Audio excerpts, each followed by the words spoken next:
ಆರ್ಥಿಕ ಕರ್ನಾಟಕ ವಿದ್ಯುತ್ ನಿಗಮ ನಿಯಮಿತ ನಿರ್ದೇಶಕ ಸೇವೆಯಿಂದ ಆರ್ ನಾಗರಾಜ್ ಅವರು ನಿವೃತ್ತಿ ಹೊಂದಿರುವ ನಿಯಮ ಉಲ್ಲಂಘಿಸಿ ಸೇವೆಯಿಂದ ಮುಂದುವರಿಸಲಾಗಿದೆ ಎಂದು ಜಯ ಕರ್ನಾಟಕ ಸಂಘಟನೆ ಜಿಲ್ಲಾಧ್ಯಕ್ಷ ಶಿವಕುಮಾರ್ ಯಾದವ್ ಆರೋಪಿಸಿದರು. ಅವರಿಂದು ನಗರದ ಸುದ್ದಿಗಾರರೊಂದಿಗೆ ಮಾತನಾಡಿ, ಆರ್ ನಾಗರಾಜ್ ಅವರನ್ನು ಜೂನ್ 30, 2018ರಂದು ಸೇವೆಯಿಂದ ನಿವೃತ್ತಿ ಹೊಂದಿದ್ದಾರೆ.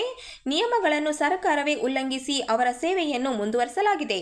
ಮುಖ್ಯ ಕಾರ್ಯದರ್ಶಿಗಳು ಕರ್ನಾಟಕ ಸರ್ಕಾರ ಇವರುಗಳು ಆದೇಶದಂತೆ ಕ್ರಮ ಕೈಗೊಳ್ಳಬೇಕಾ. ಇಂಧನ ಇಲಾಖೆಯ ವ್ಯಾಪ್ತಿಯಲ್ಲಿ ಬರುವ ಎಲ್ಲ ನಿಗಮ ಮಂಡಳಿಗಳಲ್ಲಿ ಇರುವ ನಿವೃತ್ತಿ ಅಧಿಕಾರಿಗಳನ್ನು ಬಿಡುಗಡೆಗೊಳಿಸಬೇಕಾದ ಅಪಾರ ಮುಖ್ಯ ಕಾರ್ಯದರ್ಶಿಗಳು ಕೇವಲ ವಿ. ಶಿವಪ್ರಕಾಶ್ ನಿವೃತ್ತ ಆಪ್ತ ಕಾರ್ಯದರ್ಶಿ ಇಂಧನ ಇಲಾಖೆ ಇವರನ್ನು ದಿನಾಂಕ 11/3/2024ರಂದು ಮುಖ್ಯ ಕಾರ್ಯದರ್ಶಿಗಳು ಟಿಪ್ಪಣಿಯಂತೆ ಬಿಡುಗಡೆಗೊಳಿಸಿ ಆದೇಶ ಹೊರಡಿಸಿರುತ್ತಾರೆ.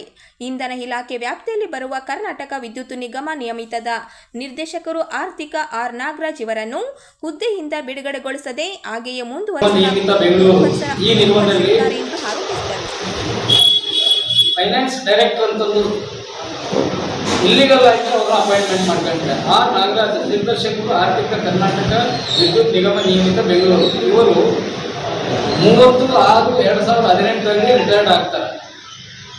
ಇವರು ರಿಟೈರ್ಡ್ ಆಗೋಕ್ಕಿಂತ ಮುಂಚೆನೆ ಒಂದು 45 ದಿವಸ ಮುಂಚೆನೆ ಅವರಿಗಾಗಿ ಮುಂಚಿತವಾಗಿ ದಿನಾಂಕ ನಿಗದಿ ಮಾಡಿ 2/7/2018 ಜಾರಿಗೆ ಬರುವಂತೆ 2 ವರ್ಷಗಳ ಅವಧಿಗೆ ಅವ್ರನ್ನ ಮುಂದುವರಿಯಲು ಗುತ್ತಿಗೆ ಆಧಾರದ ಮೇಲೆ ಮುಂದುವರಿಸ್ತಾರೆ.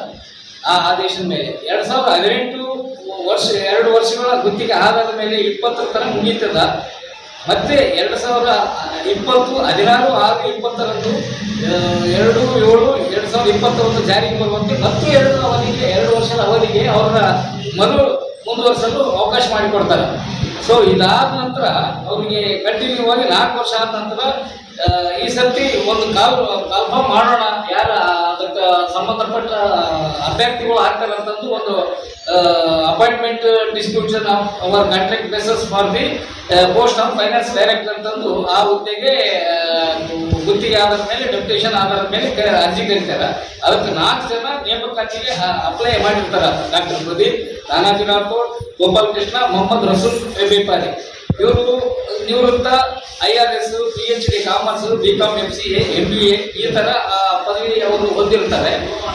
ಇಂಥ ವ್ಯಕ್ತಿಗಳನ್ನ ಬಿಟ್ಟು ಅವರು ಯಾರು ಇದಕ್ಕ ಅಸಮಂಜಸವಾಗಿ ಆ ಹುದ್ದೆಗೆ ಅಲ್ಲ ಅಂತಂದು ಅದನ್ನ ನಿರ್ಣಯ ಮಾಡದೆ ಪೆಂಡಿಂಗ್ ಇಟ್ಟು ಮತ್ತೆ ಇದೇ ನಾಗರಾಜನ್ನ ಮತ್ತೆ ಮುಂದುವರಿಸಲು ಅವಕಾಶ ಮಾಡಿಕೊಡ್ತಾರೆ. ಜನವರಿ 1/24ರಂದು ಅಂದಿನ ಮುಖ್ಯಮಂತ್ರಿಗಳು ಸಿದ್ದರಾಮಯ್ಯವರು ಟಿಪ್ಪಣಿ ಮೂಲಕ ರಾಜ್ಯ ಸರ್ಕಾರಕ್ಕೆ ಒಂದು ಇದು ಬರೀತಾರೆ. ಏನು ಯಾವುದೇ ನಿವೃತ್ತಿ ಅಧಿಕಾರಿ ಯಾವುದೇ ಇಲಾಖೆ ಗ್ರಾಮೀಣಾಭಿವೃದ್ಧಿ ಆಗಲಿ ಸಂಬಂಧಪಟ್ಟ 34-35 ಇಲಾಖೆಗಳಲ್ಲಿ ರಿಟೈರ್ಡ್ ಆದವ್ರನ್ನ ತಗೊಂಡವ್ರನ್ನ ಇಮಿಡಿಯೇಟ್ ಆಗಿ ವಾಪಸ್ ಹಿಂಪಡಿಬೇಕು ಅವರ ಇದಂತ ತಂದು ಆದೇಶ ಆಗಿರ್ತದೆ. ಆ ಆದೇಶ KPCಯಲ್ಲಿ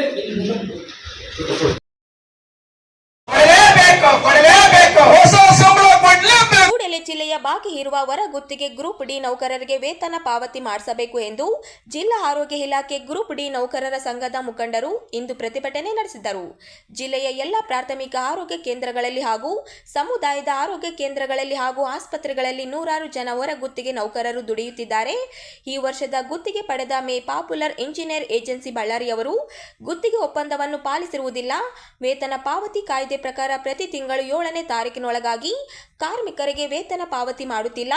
ಈ ಕುರಿತು ಈಗಾಗಲೇ ತಮಗೆ ಉಲ್ಲೇಖಿತ ಪತ್ರದ ಅನ್ವಯ ತಿಳಿಯಪಡಿಸಲಾಗಿದೆ. 1 ತಿಂಗಳ ಹಿಂದೆಯೇ ವೇತನ ಪಾವತಿ ಮಾಡದಿದ್ದರೆ ನಾವು ಮುಷ್ಕರ ಮಾಡುವುದು ಅನಿವಾರ್ಯವೆಂದು ಉಲ್ಲೇಖ 1 ಪತ್ರದಲ್ಲಿ ತಿಳಿಸಿರುತ್ತೇವೆ. ಅದಕ್ಕೆ ತಮ್ಮ ಕಾರ್ಯಾಲಯದಿಂದ ಉಲ್ಲೇಖ 2ರ ಪತ್ರ ಕಳಿಸಿ ಶೀಘ್ರದಲ್ಲಿ ವೇತನ ಪಾವತಿ ಮಾಡಿಸಲಾಗುವುದು ಎಂದು ವಾಗ್ದಾನ ಮಾಡಿರುವಿರಿ. ಆದರೆ ವಾಗ್ದಾನದ ಪ್ರಕಾರ ಕಾರ್ಮಿಕರಿಗೆ ವೇತನ ಪಾವತಿ ಆಗಿರುವುದಿಲ್ಲ ಎಂದು ಒತ್ತಾಯಿಸಿದರು. ನೇತೃತ್ವದಲ್ಲಿ ಇವತ್ತೇನು ಇಲ್ಲಿ ಧರಣಿ ಹೋರಾಟ ಆರಂಭ ಆಗಿದೆ. ನಮ್ಮ ಪ್ರಮುಖವಾದ ಬೇಡಿಕೆ ಏನಂದ್ರೆ, ಇದುವರೆಗೆ ಕೆಲಸ ಮಾಡಿದ ಕಾರ್ಮಿಕರಿಗೆ ಸಂಬಳ ಪಾವತಿ ಆಗಿಲ್ಲ. ಈ ವರ್ಷ 6 ತಿಂಗಳ, 5 ತಿಂಗಳ, 4 ತಿಂಗಳ, 3 ತಿಂಗಳ, 1 ತಿಂಗಳ ಈ ರೀತಿ ಜಿಲ್ಲಾ ಆರೋಗ್ಯ ಅಧಿಕಾರಿಗಳು DHO ಆಫೀಸ್ನಿಂದ ಆಕ್ಚುಲಿ ಸಂಬಳವನ್ನ ಪಾವತಿ ಮಾಡಿಲ್ಲ. ಜೊತೆಗೆ ಈ ಕಳೆದ 10 ವರ್ಷಗಳಿಂದ ಗುತ್ತಿಗೆ ಏಜೆನ್ಸಿಗಳ ಮೂಲಕ ನಮ್ಮ ಕಾರ್ಮಿಕರು ದುಡಿಸ್ತಾ ಇದ್ದಾರೆ. ಕಳೆದ 3 ವರ್ಷದಿಂದ ಕೂಡ ಆಕ್ಚುಲಿ ಸಂಬಳವನ್ನು ಕರೀತಾ ಇದ್ದಾರೆ, ಸಂಬಳವನ್ನು ಕಳ್ತನ ಮಾಡ್ತಾ ಇದ್ದಾರೆ. 2024ರಲ್ಲಿ ಸಂಬಳ ಕಳ್ತನ ಆಗಿದೆ, 2025ರಲ್ಲಿ ಸಂಬಳ ಕಳ್ತನ ಆಗಿದೆ, 2026ರಲ್ಲಿ ಕೂಡ ಸಂಬಳ ಕಳ್ತನ ಆಗಿದೆ. ಹಾಗಾಗಿ ಕಳ್ತನ ಸಂಬಳ ನಮ್ಗೆ ಬರಬೇಕು, ತಪ್ಪಿತಸ್ಥರಿಗೆ ಶಿಕ್ಷೆ ಆಗಬೇಕನ್ನೋದು ಮೊಟ್ಟ ಮೊದಲ ಬೇಡಿಕೆ ಒಂದು. ಎರಡನೇದಾಗಿ ಮೇ 22ನೇ ತಾರೀಕು ರಾಜ್ಯದಲ್ಲಿ ಕಾಂಗ್ರೆಸ್ ಸರ್ಕಾರ ವೇತನವನ್ನ ಜಾಸ್ತಿ ಮಾಡಿದೆ, 63% ಪರಿಷ್ಕೃತ ವೇತನವನ್ನು ಘೋಷಣೆ ಮಾಡಿದೆ. ಇವಾಗ ತಡೆ ಹಿಡಿದಿದ್ದಾರೆ. ಇದು ತಡೆ ಹಿಡಿದು ಮೋಸ ಮತ್ತು ದಗಾಕೋರ ತನಕ ಕೂಡಲೇ ಆಕ್ಚುಲಿ ಈ ಸಂಬಳ ತಗ್ಗಿದ್ದನ್ನು ವಾಪಸ್ ತಗೊಂಡು ರಾಜ್ಯದ ಎಲ್ಲಾ ಕಾರ್ಮಿಕರಿಗೆ ಹೊಸ ಸಂಬಳ ಕೊಡಬೇಕನ್ನೋದು ಎರಡನೇ ಬೇಡಿಕೆ.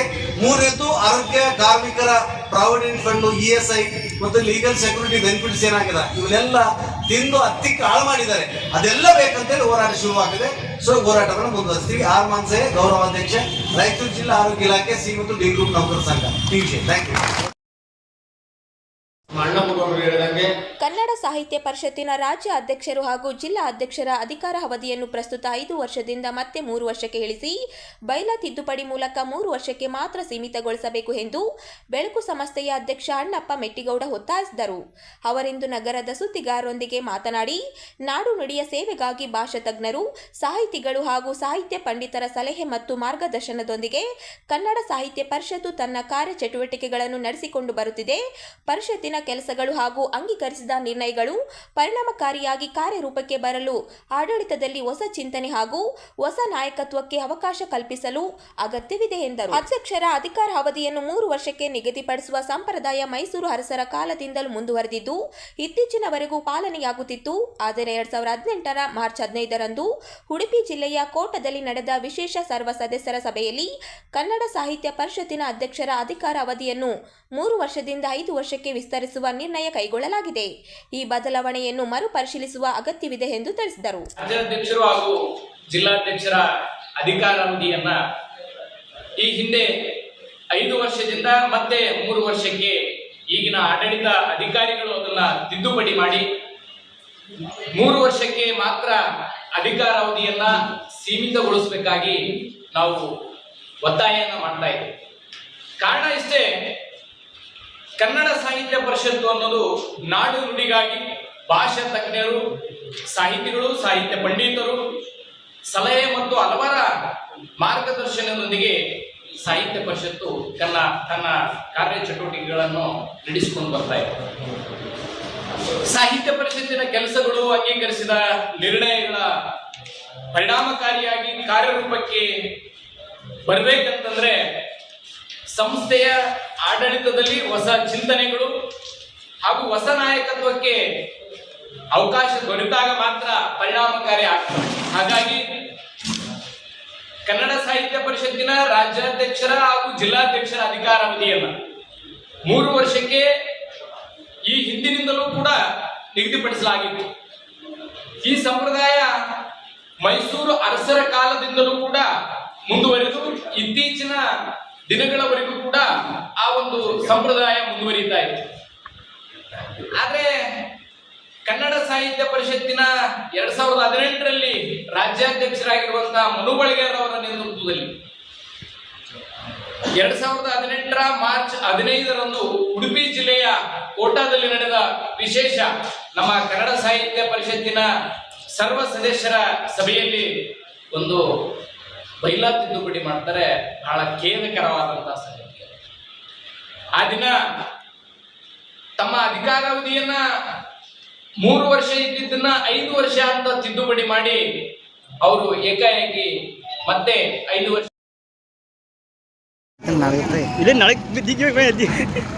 ರಾಯಚೂರು ತಾಲೂಕಿನ ಪೋತ್ಗಲ್ ಗ್ರಾಮದ ಬಳಿ KKRTC ಬಸ್ ಹಾಗೂ ಬೈಕ್ ನಡುವೆ ಭೀಕರ ಅಪಘಾತ ಸಂಭವಿಸಿದೆ. ಅಪಘಾತದಲ್ಲಿ ಗಂಭೀರವಾಗಿ ಗಾಯಗೊಂಡ ಬೈಕ್ ಸವಾರ ಸ್ಥಳದಲ್ಲೇ ಮೃತಪಟ್ಟಿದ್ದಾರೆ. ಮೃತರನ್ನು ಗಾದರ ಗ್ರಾಮದ ನರಸಿಂಹ 40 ವರ್ಷ ಎಂದು ಗುರುತಿಸಲಾಗಿದೆ. ಶಾಖವಾದಿಯಿಂದ ರಾಯಚೂರಿನತ್ತ ಬೈಕ್ನಲ್ಲಿ ಬರುತ್ತಿದ್ದ ವೇಳೆ ಪೋತ್ಗಲ್ ಹಳ್ಳದ ಬಳಿ ಈ ಅಪಘಾತ ಸಂಭವಿಸಿದೆ.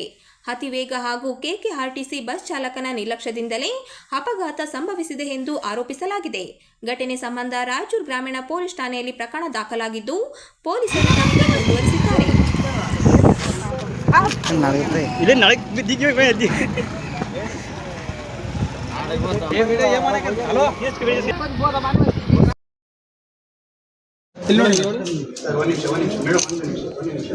ಹೋಟೆಲ್ ರಂಜಿತಾ ಪ್ಯಾಲೇಸ್ನಲ್ಲಿ ಶುಕ್ರವಾರ ಆರಂಭಗೊಂಡ ಪ್ರದರ್ಶನಕ್ಕೆ ಬಿಜೆಪಿ ಮಹಿಳಾ ಮೋರ್ಚಾ ಅಧ್ಯಕ್ಷೆ ವಿಜಯ ರಾಜೇಶ್ವರಿ ಗೋಪಿ ಶೆಟ್ಟಿ ಚಾಲನೆ ನೀಡಿದರು.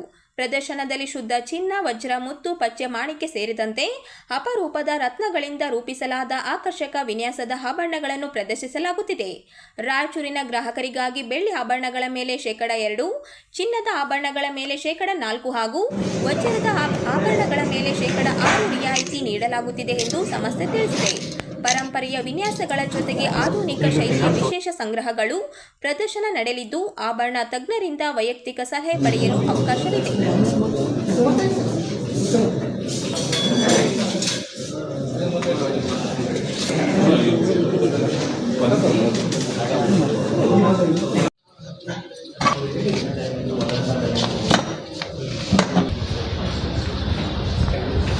ಜ್ಯುವೆಲರ್ಸ್ ಅವರು ಇವತ್ತು ನನಗೆ ಇಲ್ಲಿ ಕರೆದು ಇನ್ಸ್ಕ್ರಿಷ್ ಮಾಡಿದ್ರು. ಭಾಳ ಒಳ್ಳೆ ಖುಷಿ ಆಯಿತು. ಇವತ್ತು ಶುಕ್ರವಾರ ಮೊದಲನೇ ಶುಕ್ರವಾರ ಮತ್ತು ಇವತ್ತು ನಂದು ಹುಟ್ಟುಹಬ್ಬದೂ ಐತೆ. ಅದು ಭಾಳ ವಿಶೇಷ ಅನ್ನಿಸ್ತು ನನಗೆ. ಅದಕ್ಕೆ ಸರ್ ಕೇಳಿದ ತಕ್ಷಣ ಆಯ್ತು ಅಂತ ಒಪ್ಕೊಂಡೆ. ಎಲ್ಲರೂ ತಮ್ಮ ಅಭಿಮಾನ ಸರ್, ಒಳ್ಳೆಯದಾಗುತ್ತೆ, ಯಾವಾಗಲೂ ಇರಲಿ ಇದೇ ರೀತಿ. ಈಗ ನಮ್ಮ ರಾಯಚೂರಲ್ಲಿ ರಂಜಿತಾ ಪ್ಯಾಲೇಸಲ್ಲಿ ಈಗ ಕೃಷ್ಣ ಶೆಟ್ಟಿ ಅವ್ರದ್ದು ಒಂದು ಎಕ್ಸಿಬಿಷನ್ ಸೇಲ್ ನಡೀತಾ ಇದೆ. ಇದಕ್ಕೆ ಸೋಮವಾರ, ಇವತ್ತು 14ನೇ ತಾರೀಕಿಂದ ಸೋಮವಾರ ತನಕ ಅಂದರೆ 4 days ಇದೆ ಇದು ಕಾರ್ಯಕ್ರಮ. ಬೆಳಗ್ಗೆ 10 ಗಂಟೆಯಿಂದ ರಾತ್ರಿ 8:15 ತನಕ ಇದೆ. ಮತ್ತು ಎಲ್ಲ ನಮ್ಮ ರಾಯಚೂರು ಬಾಂಧವರೆಲ್ಲರೂ ಬಂದು ವಿಸಿಟ್ ಮಾಡಿ.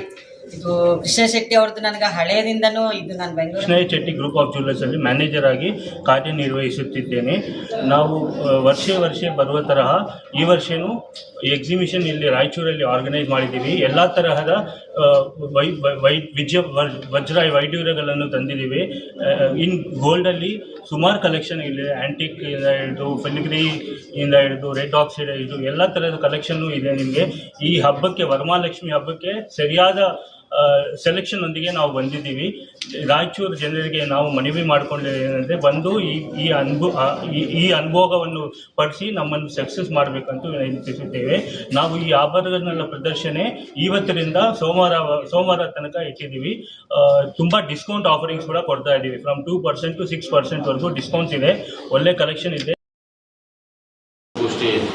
ಸೋಷಿಯಲ್ ಡೆಮೊಕ್ರೆಟಿಕ್ ಪಾರ್ಟಿ ಗ್ಯಾರಂಟಿ ಯೋಜನೆಗಳು ಹಾಗೂ ಸಾಮಾಜಿಕ ಭದ್ರತಾ ಪಿಂಚಣಿ ಯೋಜನೆಗಳಿಗೆ ಅನಗತ್ಯ ದಾಖಲೆಗಳು ಮತ್ತು ಅವೈಜ್ಞಾನಿಕ ಆದಾಯ ಮಿತಿಗಳನ್ನು ವಿಧಿಸುವ ಮೂಲಕ ಅರ್ಹ ಬಡ ಫಲಾನುಭವಿಗಳನ್ನು ಯೋಜನೆಗಳಿಂದ ದೂರ ಇಡುವ ಪ್ರಯತ್ನ ನಡೆಯುತ್ತಿದೆ ಎಂದು ಎಸ್ಡಿಪಿಐ ರಾಜ್ಯ ಸಮಿತಿ ಸದಸ್ಯ ಅಕ್ಬರ್ ಹುಸೇನ್ ನಾಗುಂಡಿ ಆರೋಪಿಸಿದರು.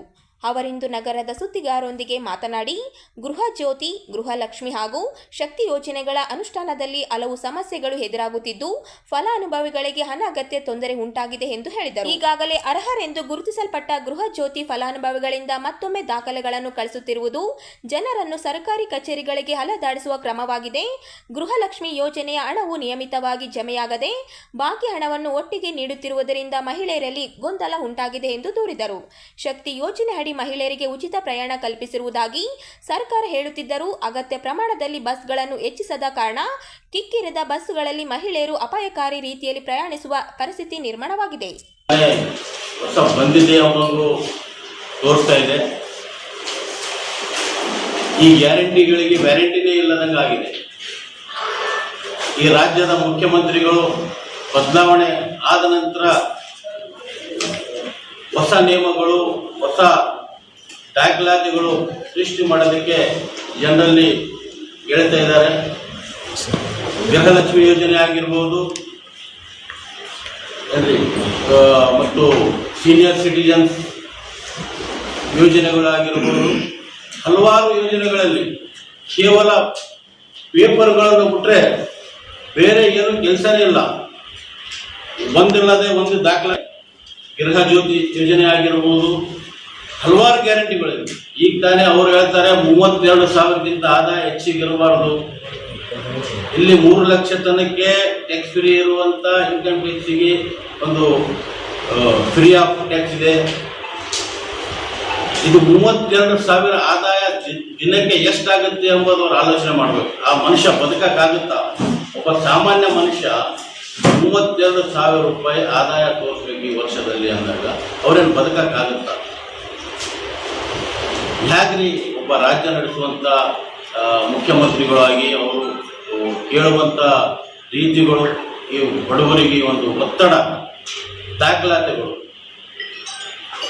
ಯಾವ ದಾಖಲಾತಿ ಒಂದು ಪೇಪರ್ ಒಯ್ದರೆ ಅವರು ಒಂದು ಆಧಾರ್ ಕಾರ್ಡ್ ಕೇಳ್ತಾರೆ, ವಾಸಸ್ಥಳ ಪತ್ರ ಕೇಳ್ತಾರೆ, ವೋಟರ್ ಐ ಡಿ ಕೇಳ್ತಾರೆ, ಹಲವಾರು ಪ್ರಶ್ನೆಗಳು.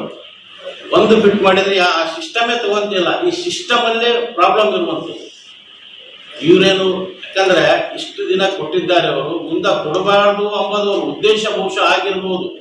ಈ ದಾಖಲಾತಿ ಕೇಳೋದ್ರಿಂದ ಎಲ್ಲ ಫಲಾನುಭವಿಗಳಿಗೆ ಕಟ್ಟಾಗುವಂತ ಬಹಳಷ್ಟು ಸಾಧ್ಯತೆ ಇದ್ದಾವೆ. ಈ ನಿರ್ಲಕ್ಷ್ಯ ವಹಿಸಿರುವಂತ ಸರ್ಕಾರಕ್ಕೆ ನಾವು ಆಗ್ರಹ ಮಾಡ್ತೀವಿ. ತಾವು ಇದಕ್ಕೆ ಏನು ಗ್ಯಾರಂಟಿಗಳ ಬಗ್ಗೆ ಗಮನ ಹರಿಸಿ ಗ್ಯಾರಂಟಿಗಳು ಕೊಟ್ಟಿರ್ತೀರಿ, ಅದು ಸಮಾನವಾಗಿ ಎಲ್ಲರಿಗೂ ಕೊಡುವಂತ ರೀತಿಯಲ್ಲಿ ಆಗಬೇಕು ಎಂಬುದು ನಮ್ಮ social democratic party of India ವತಿಯಿಂದ ಒಂದು ಮನವಿ. 3 ವರ್ಷದಲ್ಲಿ ಅದೇ ದಾಖಲಾತಿಗಳಲ್ಲಿ ಕೊಟ್ಟಿದ್ರಲ್ಲ ನೀವು. ಕೆಲವಷ್ಟು ಸ್ವತಃ ಡಿಡಕ್ಷನ್ ಎಡಿಷನ್ ಅದು ಎರಡೂ ಆಗ್ಬೇಕು. ಹೌದಾ? ಇದು